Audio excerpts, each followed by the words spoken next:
How did you meet Carol? Yeah, tell us how you met Carol.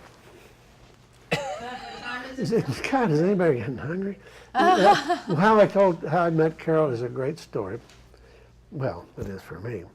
I was in college. I was a senior, and I had an old Ford convertible, and I pulled into my service station where I bought gas every 3 or 4 weeks.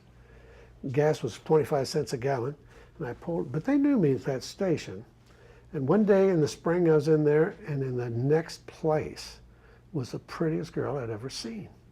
I'd seen every pretty girl in Indiana, but I'd never seen one this pretty. And I said to the guy who ran the station, I said, tell me what her name is. And he said, I can't. And I said, why? And he said, her father is one of my best customers, and I'm not going to ever tell you that girl's name.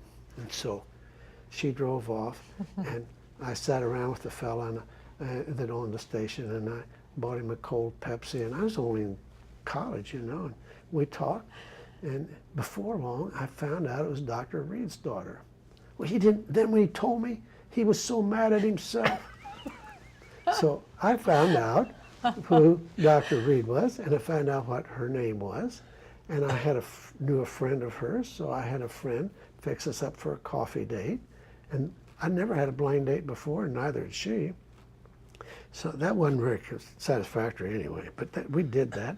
A couple weeks later, we went to a movie together, and by the time we had our third date, I knew who I was going to marry, and she said she did too.